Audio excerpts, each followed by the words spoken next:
पश्चिम बंगाल और असम विधानसभा चुनावों में शानदार प्रदर्शन के साथ बीजेपी ने पूर्वी भारत में अपना वर्चस्व स्थापित कर लिया है। एक ओर जश्न का माहौल है तो दूसरी ओर पार्टी अगले चुनाव की तैयारी में जुट गई है। बंगाल, असम और पुडुचेरी जीतने के बाद अब बीजेपी की नजर 2027 में होने वाले 7 राज्यों के विधानसभा चुनावों पर है। इन राज्यों में गुजरात, गोवा, मणिपुर, उत्तर प्रदेश, उत्तराखंड और हिमाचल प्रदेश शामिल हैं। इनमें सबसे ज्यादा निगाहें सत्ता का सेमीफाइनल कहा जाने वाला उत्तर प्रदेश चुनाव पर टिकी हुई हैं। साथ ही अगले साल मध्य प्रदेश में नगरीय निकाय के चुनाव भी होने हैं, जिनकी तैयारी सियासी दलों ने शुरू कर दी है। यही वजह है कि कांग्रेस ईवीएम सेटिंग को लेकर सवाल उठा रही है। पार्टी का कहना है कि 5 राज्यों के विधानसभा चुनावों में ईवीएम में सेटिंग और हेराफेरी के चलते परिणाम अप्रत्याशित आए हैं। पूर्व मंत्री पीसी शर्मा ने कहा कि यदि ईवीएम सेट नहीं हुई तो कांग्रेस मध्य प्रदेश के नगरीय निकायों समेत सभी चुनाव जीतेगी। 5 राज्यों के चुनाव परिणाम। पूर्वी भारत में बीजेपी का दबदबा। बंगाल, असम और पुडुचेरी में शानदार प्रदर्शन। 2027 के विधानसभा चुनावों की तैयारी। गुजरात, गोवा, मणिपुर, पंजाब, उत्तर प्रदेश, उत्तराखंड, हिमाचल में चुनाव। उत्तर प्रदेश चुनाव को बताया जा रहा सत्ता का सेमीफाइनल। मध्य प्रदेश में 413 नगरीय निकाय में चुनाव की तैयारी। जून 2027 में एमपी में होंगे नगरीय निकाय के चुनाव। चाहे वो बंगाल हो, चाहे आसाम और चाहे पांडुचेरी, ये सब ईवीएम सेट है। केरल और तमिलनाडु इनका कुछ है नहीं, इसलिए इनको छुट्टा छोड़ दिया जिससे बता सके कि भाई ईवीएम से भी वहाँ कैसे जीत गए। पूरी सोची समझी षड्यंत्र है। मुझे लगता है कि निकाय चुनाव में अभी तक इन्होंने एक्सपेरिमेंट नहीं किया ईवीएम सेटिंग का। वैसा जो चुनाव होगा बगैर उसके तो कांग्रेस सब जगह जीतेगी। उधर बीजेपी का कहना है कि पूर्वी भारत में मिली ऐतिहासिक जीत विकास, सुरक्षा और जनता के विश्वास की जीत है। उनका दावा है कि आगामी 7 राज्यों और मध्य प्रदेश के नगरीय निकाय चुनाव में भी बीजेपी की रणनीति और मजबूत संगठन की जीत होगी। पार्टी का मानना है कि कांग्रेस के ईवीएम के आरोप सिर्फ संभावित हार का डर और खोते जनाधार की बौखलाहट हैं। बीजेपी नेताओं का कहना है कि चुनाव पूरी तरह से निष्पक्ष होंगे और मतदाताओं का विश्वास लोकतांत्रिक प्रक्रिया में बना रहेगा। अभी से पीसी शर्मा जी अगर मगर लगाने लगे, इसका तात्पर्य है कि उनको पता है कि उनके नीचे की जमीन खिसक चुकी है। चुनाव तो हमेशा निष्पक्ष होते हैं। पीसी शर्मा जी, तुम्हारे पैरों के नीचे जमीन नहीं है, फिर भी तुमको यकीन नहीं है।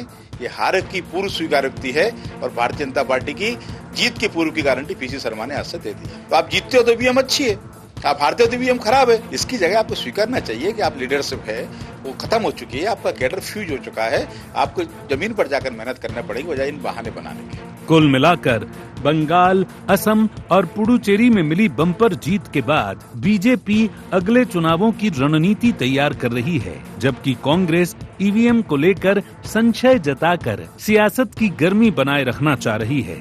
ऐसे में अब देखना ये होगा कि नगरीय निकाय और आगामी 7 राज्यों के चुनावों में सियासी समीकरण किस तरह बदलते हुए दिखाई देते हैं। Bureau report, IND 24।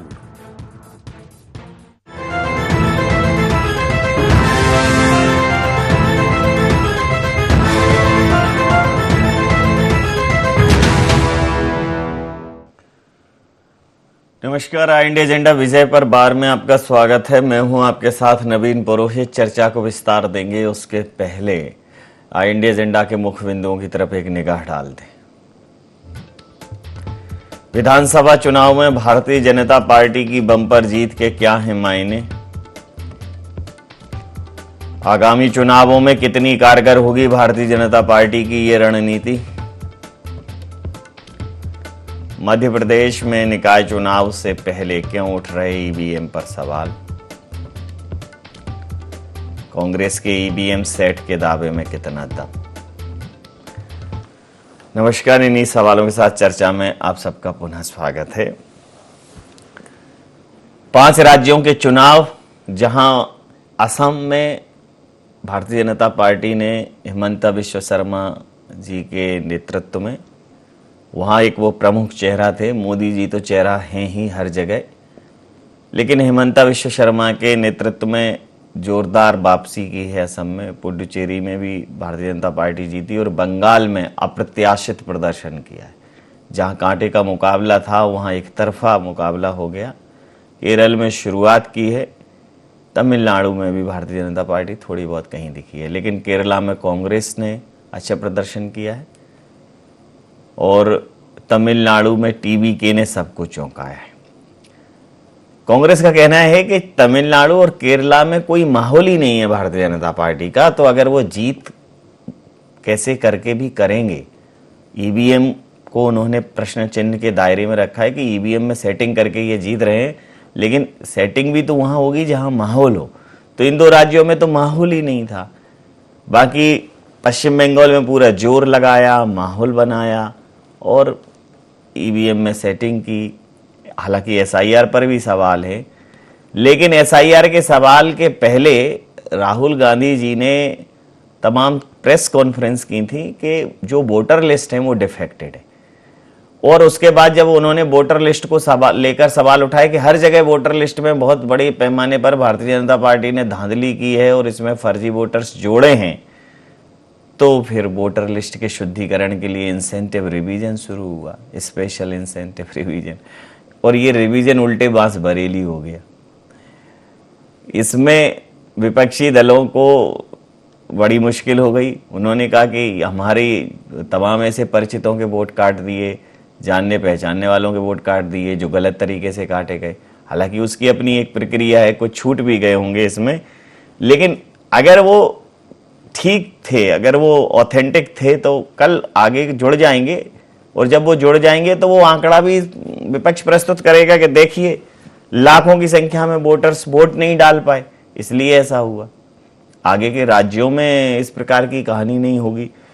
लेकिन ईवीएम का जिन है जो कि शांत नहीं होता। और कई बार कई बहुत बड़े टेक्नोक्रेट्स हैं, बहुत बड़े उद्योगपति हैं, एलोन मस्क, उन्होंने कहा कि अगर मशीन है तो उसके साथ छेड़खानी की जा सकती, कोई भी मशीन। तो सवाल यह है कि अब ईवीएम पर सवाल है और यह है कि अगर ईवीएम में सेटिंग ना हो तो भारतीय जनता पार्टी को मुंह की खानी पड़ जाए। अब आगामी 5 राज्यों में जो फिर से अभी चुनाव हैं, 7 राज्यों में, जिसमें गुजरात है, गोवा है, मणिपुर है, पंजाब है, उत्तर प्रदेश है, उत्तराखंड है, हिमाचल है। तो ये जो चुनाव हैं 7 राज्यों के, फिर नगरीय निकायों के, इन चुनावों में ईवीएम के माध्यम से छेड़खानी की बात कांग्रेस कर रही है। लेकिन कांग्रेस को ये समझना पड़ेगा कि वो ऐसा कोई एक माहौल खड़ा नहीं कर पाई है ईवीएम को लेकर। तो सदन में भी उसने ऐसा नहीं किया है कि ईवीएम को लेके कोई प्रस्ताव पारित किया हो जिसको सभी विपक्षी दलों ने कहा ईवीएम से होंगे तो हम चुनाव में नहीं जाएंगे। कम से कम इतना तो करती। तो न तो जन समर्थन है, न संसद में समर्थन है इस बात पर, लेकिन सवाल पूरी तरह से ईवीएम पर है। अब इन 5 राज्यों की विजय पर भी बार है। राहुल गांधी जी ने खुद ही कह दिया है कि नहीं, कम से कम 100 से ज्यादा सीटों की धांधली हुई है पश्चिम बंगाल में। और ममता बनर्जी कह रही हैं हम इस्तीफा नहीं देंगे, ना मैं देने जाऊंगी इस्तीफा राजभवन, ना मैं इस्तीफा दूंगी। अभी एक और नया संवैधानिक संकट वहाँ देखने को मिल सकता है कि अब इस्तीफा नहीं देंगी तो कैसे होगा। मामला अविश्वास प्रस्ताव के माध्यम से जाएगा सदन में, विधानसभा में, कि राष्ट्रपति महोदय तक जाएगा, कि संवैधानिक पीठ तक जाएगा। मतलब पश्चिम बंगाल में अभी पिक्चर थोड़ी सी बाकी है इस स्टेटमेंट के बाद। तो इसी मुद्दे पर करेंगे चर्चा। हमारे साथ चर्चा में शामिल हैं वंदना त्रिपाठी जी, मीडिया वार्ताकार हैं मध्य प्रदेश भारतीय जनता पार्टी की। जितेंद्र मिश्रा साहब वरिष्ठ प्रवक्ता हैं मध्य प्रदेश कांग्रेस के हमारे साथ। अभिषेक शर्मा जी वरिष्ठ पत्रकार हमारे साथ हैं। आप समस्त महानुभावों का बहुत बहुत स्वागत है। तो सीधा सवाल वंदना जी मैं आपसे करता हूं। पूरा देश तो नहीं, पूरी भारतीय जनता पार्टी इस समय मोदी जी की वंदना कर रही है और मोदी जी बढ़िया झालमुड़ी खा के, बाबू मोशाय बन के कुर्ते धोती में आए हैं केंद्रीय कार्यालय में दिल्ली में। बड़ा आलीशान कार्यालय बना है और सवाल यहाँ ये है कि चूंकि राम मंदिर को संवैधानिक माध्यम से बनवाने वाली, राम को आराध्य मानने वाली भारतीय जनता पार्टी, एक सवाल है। सवाल ये है कि जब भगवान राम के निर्णय पर एक धोबी ने प्रश्न लगा दिया था तो उन्होंने माता सीता को भी अग्नि परीक्षा के लिए खड़ा कर दिया। लोकतंत्र लोकलाज से चलता है। कांग्रेस समेत समस्त विपक्षी दल कह रहे हैं कि ईवीएम है, जो है ईवीएम है, ईवीएम से गड़बड़ी होती है, गड़बड़ी होती है, ईवीएम से गड़बड़ी होती है। तो क्यों नहीं एक बार चुनाव, ठीक है 5, 7, 10 दिन ज़्यादा लगेंगे, थोड़ा प्रक्रिया जटिल हो जाएगी। बहुत बड़े बड़े लोकतांत्रिक देश हैं जिसमें अभी भी बैलेट पेपर से चुनाव होते हैं। अब अगर इतनी मजबूत व्यवस्था होगी जहां एक राज्य में 300 कंपनियां, 250 कंपनियां होंगी, ऐसी मजबूत व्यवस्था होगी, थोड़ा ज़्यादा लंबे समय तक चल जाएंगे चुनाव। लेकिन लोकलाज वाली बात है कि कोई संशय नहीं रहे, तो इस दिशा में सोचेंगे, क्योंकि आरोप हमेशा आपकी जीत पर, आरोप ईवीएम का लगेगा ही लगेगा कि ये भारतीय जनता पार्टी की मेहनत नहीं है बल्कि उनकी ट्रिक है। क्या कहेंगे? जी नमस्कार नवीन जी, जितेंद्र जी, अभिषेक जी को भी नमस्कार। सबसे पहले तो देखिए, जिस प्रकार से भारतीय जनता पार्टी की पश्चिम बंगाल में ऐतिहासिक जीत हुई है, उससे विपक्षी दल बहुत बुरी तरह बौखला चुके हैं और हमेशा की तरह उन्होंने ईवीएम का गाना गाना शुरू कर दिया है। अगर उन्हें ईवीएम से इतनी आपत्ति है तो सदन में इसका प्रस्ताव लेकर क्यों नहीं आते? हमेशा मौखिक रूप से आप ईवीएम का विरोध करते रहते हैं। अगर आप विपक्ष में बैठे हुए हैं, आपके पास पावर है, आप बोलिए, सदन में ये बात उठाइए कि ईवीएम से मत कराइए, बैलेट पेपर से चुनाव करिए। और हमारा देश लोकतांत्रिक देश है, संविधान का हमारे यहाँ पालन होता है। आप अपनी बात रखिए, लेकिन इस प्रकार से मौखिक रूप से बार बार अपनी बात रखना, और ममता बनर्जी जी जिस प्रकार से कह रही मैं इस्तीफा नहीं दूंगी, ये भी एक तरीके से लोकतंत्र का अपमान है, जनता के जनादेश का अपमान है। और भारतीय जनता पार्टी ने जिस प्रकार से बंगाल में बूथ लेवल पर मेहनत की है, वो कांग्रेस पार्टी को नहीं दिखाई देता, वो टीएमसी को नहीं दिखाई देता।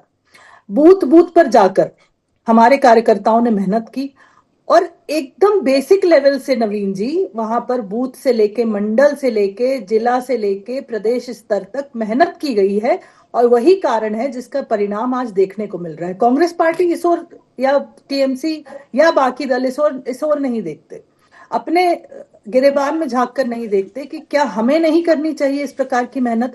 भारतीय जनता पार्टी आज अगर विश्व की सबसे बड़ी पार्टी बनी है और हमारा संगठन दिन ब दिन जो मजबूत होता जा रहा है हर राज्य में, तो उसका कारण है हमारे कार्यकर्ता, हमारे बूथ स्तर पर बैठे हुए कार्यकर्ता, जो एक सजग प्रहरी की तरह 24 घंटे 7 दिन संपर्क और संवाद में लगे रहते हैं। जो चरैवेति के मंत्र के साथ हम आगे बढ़ रहे हैं, वही कारण है हमारी जीत का।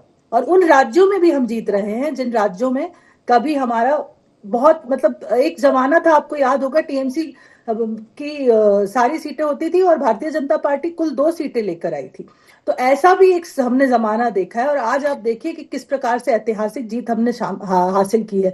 तो अगर ईवीएम में गड़बड़ी होती तो नवीन जी उस जमाने में 2 सीटें भारतीय जनता पार्टी क्यों लेकर आती? दूसरी चीज ये कि ईवीएम का रोना तो आप रोते हैं, लेकिन उन राज्यों की बात क्यों नहीं करते जहां आप जीतते हैं? वहां पर क्या ईवीएम में गड़बड़ी नहीं होती? अगर ईवीएम में गड़बड़ी होती तो उन राज्यों में, तमिलनाडु में, हम तमिलनाडु की बात कर लें, तमिलनाडु में जिस प्रकार से विजय जी की पार्टी की ऐतिहासिक जीत हुई है, तो क्या वो उसमें भी ईवीएम में इन्हें झोल लग रहा है? हर प्रकार से जिस प्रकार से प्रश्न चिन्ह आप उठाते हैं, उसमें देखिए कि ईवीएम का, अगर ईवीएम का दोष होता तो ना आप हिमाचल जीतते, ना कर्नाटका जीतते, कई बार आप राजस्थान जीतते हैं, एक बार हम जीतते हैं, एक बार आप जीतते हैं। तो ईवीएम में तो कोई गड़बड़ मुझे नहीं समझ में आती, पर फिर भी अगर आपको लगता है तो इस बात को आप आगे बढ़ा सकते हैं। हम लोकतांत्रिक देश में रहते हैं, अपनी अपनी बात रखने का हमें, हमारा जो संविधान है वो हमें राइट देता है, तो फ्रीडम ऑफ स्पीच है, हमें, हम अपनी बात रख सकते हैं। आप लोग भी अपना वक्तव्य रखिए। जितेंद्र जी, मैं तो ये समझता हूँ कि लोकतंत्र लोकलाज से चलता है, और ये भी बहुत अच्छे समझता हूँ कि अब राजनीति में लोकलाज बची नहीं है। अब एकदम अगर वैसे कहूँगा थोड़ा ठेठ शब्दों में तो अच्छा नहीं लगेगा, फिर भी कह देता हूँ कि राजनीति में आजकल बेशर्मी बढ़ गई है। तो आपको लगता है कि ऐसे बातें उठाने से मीडिया में कुछ होने वाला है? तो होगा कुछ नहीं, उसके लिए तो बड़ा संघर्ष करना पड़ेगा। सारे विपक्ष को एक साथ आना पड़ेगा कि नहीं भाई, हम इस प्रक्रिया को आप बैलेट पेपर से कराओ। या तो उस स्तर पे जाओ, नई नई चीज़ें खोज लाते हैं। कभी आप वोटर लिस्ट पकड़ लेते हैं, वोटर लिस्ट में धांधली हुई, फिर उनकी शुद्धिकरण हुई तो SIR पर प्रश्न चिन्ह, फिर इस पर भारतीय जनता पार्टी करी, अपनी मेहनत पर क्यों नहीं करते प्रश्न चिन्ह? क्या कहेंगे? निश्चित तौर पर मैंने आपकी रिपोर्ट देखी, उस रिपोर्ट में साफ लिखा है पश्चिम बंगाल, असम, पुडुचेरी जीतने के बाद भारतीय जनता पार्टी ने कब्जा कर लिया, अपना वर्चस्व का माहौल है और आने वाले चुनावों की तैयारी में जुट गई, ये रिपोर्ट कह रही थी। लेकिन मैं आपको धन्यवाद दूंगा कि आपने जो अपनी ओपनिंग बात रखी थी उसमें आपने विपक्ष की आवाज में भी कम से कम उसको भी सुनाने का काम किया है कि विपक्ष की अपनी चिंता है। रिपोर्ट में मुझे झलक नहीं रहा था, लेकिन जब आपने अपनी बात रखी तो उसमें स्पष्ट किया। देखिए, भारतीय जनता पार्टी ने बंगाल जीता, पुडुचेरी जीता, असम जीता, उनको बधाई हो। लेकिन विपक्ष ने भी तो कुछ हासिल किया है, कांग्रेस ने भी तो कुछ हासिल किया है। इस बात का भी उल्लेख मुझे लगता है रिपोर्ट में होना चाहिए था। आप ये देखिए कि केरल में किस शानदार ढंग से हमने 10 साल बाद वापसी की है, ये किसी से छिपा नहीं है। आप ये देखिए कि किस तरीके से हमारे साथ में विजय की पार्टी टीवी के आई, वो कहीं ना कहीं धर्मनिरपेक्षता की वजह से आई हमारे साथ में। उसने स्पष्ट चुनावों में कहा, विजय नवीन जी, कि भारतीय जनता पार्टी के साथ नहीं जाएंगे, द्रविड़ आंदोलन के खिलाफ जाने वाली पार्टी है, विभाजनकारी ताकतों वाली पार्टी है और धर्मनिरपेक्षता के खिलाफ जाती है और फांसीवादी पार्टी है। ये चिल्ला करके उसने अपने भाषणों में कहा है। इसके बाद अगर उसको समर्थन मिला है तो निश्चित तौर पर भारतीय जनता पार्टी के जी। दूसरी चीज, आने वाले चुनाव में आपने देखा गुजरात की बात आई, गोवा की, मणिपुर की आई, निश्चित तौर पर कांग्रेस की केरल की जीत से, और जहां तक हमें उम्मीद है कि हम तमिलनाडु में सरकार में शामिल होने जा रहे हैं, इस उत्साह से हम भी 7 चुनावों की तैयारी में लग गए। हमने उत्तर प्रदेश में आपने देखा किस तरीके से, जो इनका एक मुख्य लोकसभा थी अयोध्या, वहां पर इनकी क्या दुर्गति हुई आपने देखा, किसी से छुपी नहीं। सारा का सारा आंदोलन अयोध्या में इकट्ठा कर दिया था। इनको वोट नहीं दिया। और सुनिए आप कि रायबरेली, जहां ये कहते थे कि हमने एक महिला को जिता के लाए हैं, क्या हाल हुआ आपने देखा। अमेठी में क्या हुआ, इलाहाबाद में क्या हुआ। हमारे पास तो लोकसभा नहीं थी ना। उत्तर प्रदेश में अगर हम 5 सीटें जीत के आए हैं तो निश्चित तौर पर मजबूती के साथ उत्तर प्रदेश में खड़े हो रहे हैं। एक चीज। दूसरी चीज, 37 सीटें समाजवादी जीत के आई है भारतीय जनता पार्टी की। बूथ लेवल की तैयारी के बाद भारतीय जनता पार्टी की सबसे सर्वश्रेष्ठ तैयारी के बाद अगर जीत के आई है तो ये बताता है कि आपकी नीतियों को लेकर जनता में कहीं ना कहीं संशय है, इसलिए ये परिणाम आए हैं। एक चीज। दूसरी चीज, उत्तर प्रदेश में प्रधानमंत्री का इतना जलवा था, 4,80,000 वोट से जीते 2019 का चुनाव, 1,52,513 से जीते इस बार। ये क्या जलवा कायम उनका? क्या इनकी सुचिता की राजनीति है? मैं बताइए आपके 3 नहीं 4 राउंड प्रधानमंत्री पिछड़ते गए कांग्रेस के कैंडिडेट से बनारस की सीट पे। ये बताता है कि वो जलवा अब कायम नहीं है जिसकी दम पे भारतीय जनता पार्टी बात कर रही। और रहा सवाल बंगाल का, बंगाल में आपने क्या विकास के नाम पे वोट मांगा है? वो बंगाल में आपने पोलराइजेशन कर दिया और उधर ममता बनर्जी ने पोलराइजेशन कर दिया। चुनाव विकास से हट करके कहीं ना कहीं सांप्रदायिकता पर चला गया। आपकी जीत वो जीत है। आपने बंगाल में कोई विकास के लिए पैसा नहीं दिया। 6,000 करोड़ रुपए मनरेगा का बंगाल में रोक दिया आपने, इसलिए कि वो आपकी विरोधी थी। 8,000 करोड़ रुपया पीएम आवास का रोक दिया आपने बंगाल में, इसलिए कि सरकार आपके पक्ष में नहीं थी। इसके अलावा पुलिस फंड में, पुलिस मॉडर्नाइजेशन में, जल जीवन मिशन में 1 रुपया आपने नहीं दिया। आपकी तैयारी पहले से थी कि जब विकास रोक देंगे तो वोट हमको मिलेगा। इसलिए आप इस गुमान में बताइए कि बंगाल आपने जीत लिया है तो आप पूरे देश में भगवा फहराने की तैयारी कर रहे हैं। तो पूरे देश में भारतीय जनता पार्टी को चुनौतियां पेश करेंगे। आपने बताया अभी नवीन जी क्या हुआ स्थानीय निकाय के चुनावों में, आपने देखा कि किस तरीके से वोट, आपने भी चैनल पे कवर किया था, मंत्री जिला पंचायत सदस्यों को खींच के ले जाकर के वोट डाल रहे थे। ये लोकतंत्र की हिमायत करने वाले लोग हैं। और नवीन जी एक चीज और मैं बता दूं कि उपचुनाव हुआ, अगर आपकी ऐसा विकास किया होता तो क्या हुआ अमरवाड़ा में 7 राउंड कांग्रेस जीती है, तब जाकर के आखिरी में राउंड में आप जीते हो। विजयपुर में क्या हुआ, सारी ताकत लग गई थी, आपकी लोकप्रियता दौड़ पे लगी थी, सारे मंत्री विधायक सांसद विजयपुर में घूम रहे थे और अर्थतंत्र का भी बहुत बड़ा खेल आपने किया, लेकिन विजयपुर में मंत्री को चुनाव नहीं जिता पाए। बुधनी में आपके जो मुख्यमंत्री थे तो कितने 10 लाख की लीड थी, 13,000 पर ला के समेट दी। ये है कांग्रेस पार्टी। प्रतिक्रिया लेता हूं अभिषेक शर्मा जी से। शर्मा साहब, ये जो 5 राज्यों में ऐसे मिले जुले नतीजे आए जिसमें ये नहीं कहा जा सकता कि देश का माहौल एक तरफा है। जनता ने भारतीय जनता पार्टी को रिस्पांस दिया है तो कांग्रेस को भी दिया है, और तमिलनाडु में टीवी को दिया, एक नए दल को मौका दिया है। सबसे बड़ी बात यह है कि कांग्रेस ये आरोप लगा रही है कि तमिलनाडु और केरलम में आपके पास ये स्कोप ही नहीं था कि आप ऐसा कहें कि यहाँ हम जीत जाएंगे तो बिल्कुल उस पर प्रश्न चिन्ह लग जाएंगे। वो तो जहां आप माहौल बना लेते हैं वहां ईवीएम पर सवाल उठा रहे हैं, लेकिन मुझे लगता है कि सिर्फ ऐसे सवाल उठाने से कुछ होगा नहीं।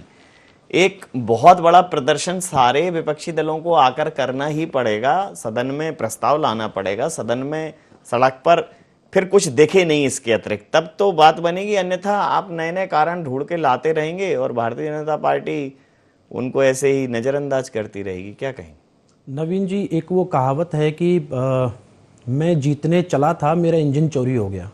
तो ईवीएम की लगभग यही कहानी है कि इलेक्ट्रॉनिक वोटिंग मशीन इलेक्ट्रॉनिक है, उपकरण तो है। क्योंकि आप देखिए ना, इजराइल में जब हिजबुल्लाह पर आक्रमण किया गया था तो पेजर में ब्लास्ट हो गया था, वो भी कहीं ना कहीं हैक तो किया। पर अपने यहाँ भारत में इतनी बड़ी टेक्नोलॉजी नहीं है, मैं ये बता दूं, कि ईवीएम हैक हो जाए या ईवीएम में ऐसा कुछ हो जाए कि वो हम किसी को डालें और वोट किसी और को मिले।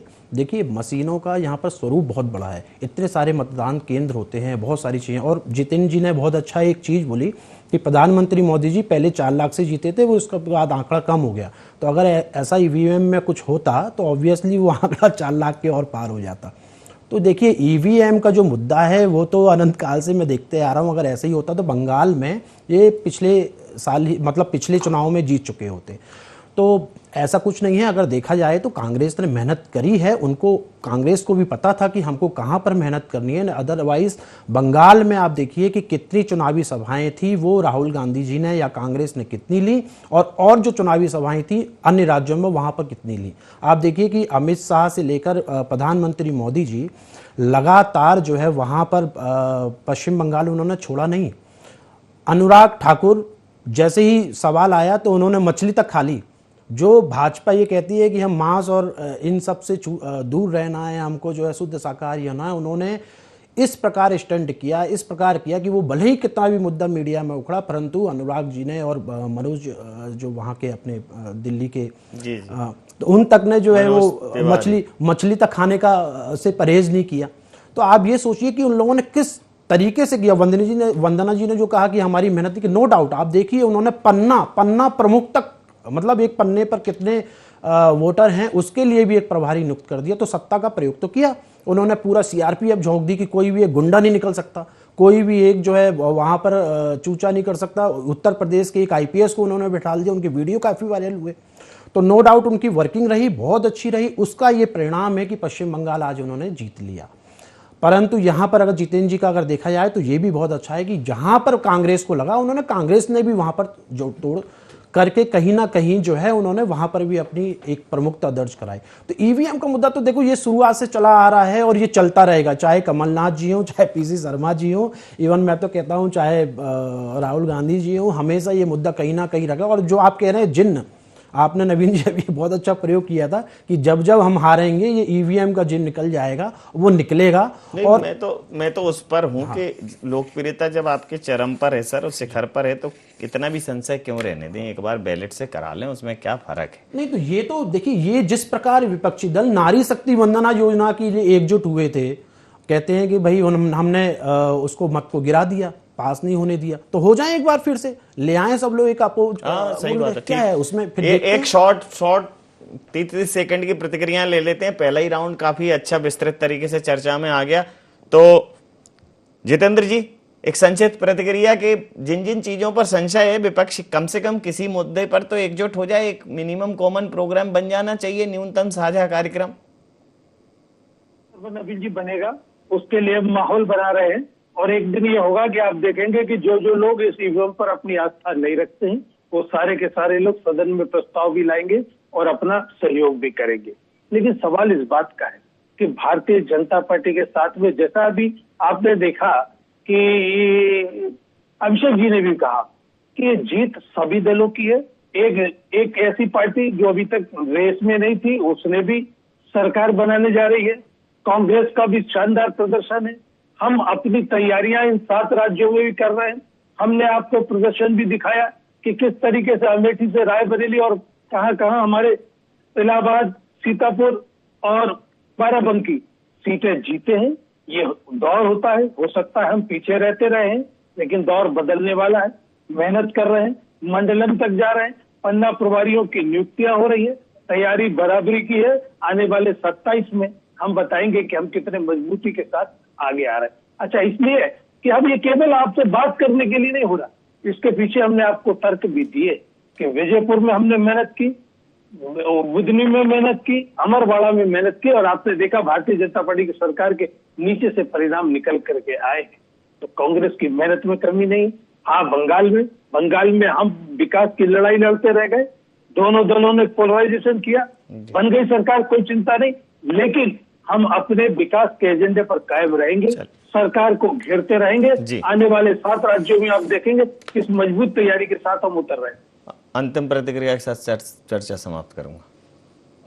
देखिए नवीन जी, अभी जो 7 राज्यों में हो रहा है और अभी जो इन्होंने 8 इस बार जो अभी 5 राज्यों में हो गया, 823 सीटों में पर 823 सीटों पर जो है विधानसभा की 823 5 राज्यों को मिला दें तो 823 सीट होती हैं। उस पर करीबन पश्चिम बंगाल की ज़्यादा से ज़्यादा सीटों के साथ जो है 60% सीटों पर, और वोटिंग परसेंटेज कहीं ना कहीं बीजेपी का बड़ा है। और इससे आप ये समझिए कि कहीं ना कहीं ईवीएम तो एक अलग मुद्दा हो गया, वोट प्रतिशत के साथ साथ सीटें बढ़ने के बाद 7 राज्यों में भी इनको इसका बहुत अच्छा रिस्पांस मिलने की कगार पर अब बीजेपी खड़ी हो गई है। कांग्रेस को बहुत मेहनत करने की ज़रूरत है, क्योंकि 3 जो राज्य अब आने वाले हैं, गुजरात,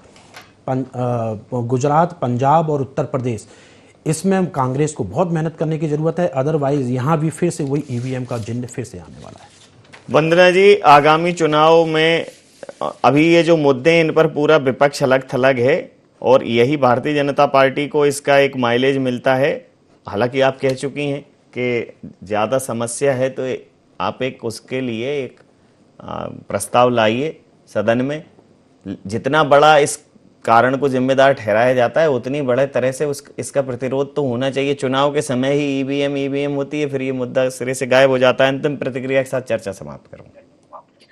देखिए नवीन जी, अभी खुद जितेंद्र जी ने कहा कि विजयपुर का चुनाव हो या मोदी जी का बनारस का चुनाव हो, उसमें जो कैंडिडेट थे वो पीछे चल रहे थे और फिर लास्ट राउंड में आ गया है। तो इससे ये बात साबित हो जाती है कि ईवीएम में कोई प्रॉब्लम नहीं है। अगर ईवीएम में दिक्कत होती तो फिर अगर माननीय यशस्वी प्रधानमंत्री मोदी जी के चुनाव में अगर वो पीछे चल रहे थे शुरू के 3 राउंड में, तो इसका मतलब ईवीएम से जो काउंटिंग होती है वो सही तरीके से होती है। विजयपुर का चुनाव इन्होंने जीता तो इसका मतलब ईवीएम सही है। तो इन्होंने खुद अपनी बात का उत्तर दिया है। दूसरी चीज नवीन जी, जिस प्रकार से ये ईवीएम को लेकर बार बार प्रश्न उठाते हैं, आपने अभी देखा था जब नारी शक्ति वंदन अधिनियम के संशोधन को लेकर सारा आईएनडीए गठबंधन एक साथ आकर किस प्रकार से उन्होंने विरोध कर उस संशोधन को रोक दिया था। तो ये लोग ईवीएम को लेकर इस प्रकार के कोई अगर इनको समस्याएं आती तो सदन में कोई प्रस्ताव लेकर क्यों नहीं आते? जी बिल्कुल ठीक है, नारी शक्ति बिल्कुल ठीक है। समय सीमा के चलते मेरे को यहाँ ये चर्चा रोकनी ही पड़ेगी। आप समस्त महानुभावों का बहुत बहुत धन्यवाद, बहुत बहुत आभार। तो ईवीएम में दिक्कत नहीं है, भारतीय जनता पार्टी ये कह रही है, कांग्रेस कह रही है ईवीएम में दिक्कत है। मुझे लगता है कि चुनावी समझ में दिक्कत है। जनता को जिस दिन ये समझ में आ जाएगा कि किन मुद्दों पर वोट करना चाहिए, उस दिन कोई सी भी प्रणाली हो, कोई सा भी दल हो, उसको समझ में आ जाएगा कि चुनाव क्या होते हैं। लेकिन चूंकि उसके लिए एक बहुत बड़ी जनसंख्या को शिक्षा, स्वास्थ्य और रोजगार, ये मूलभूत ज़रूरतें, रोटी कपड़ा और मकान की ज़रूरतें पूरी होंगी तो वो बाकी चीज़ें समझेगा, अन्यथा एक बड़ी जनसंख्या भीड़ है। तो अगर मेन पावर को सिर्फ एक वोटर में टर्नआउट करना है, ये भी एक राजनीतिक सोच हो सकती है। तो देश को समझना पड़ेगा, आम जनता को भी समझना पड़ेगा। आंकड़े जो हैं, चाहे वो शिक्षा के हों, स्वास्थ्य के हों, रोजगार के हों, वो चिंतित करने वाले हैं। हाँ, दलों की जीतों के आंकड़े जो है एकदम बुलंद हो रहे हैं। तो IND एजेंडा में इतना ही। आप बने रहिए IND 24 के साथ और देखते रहिए IND 24। नमस्कार।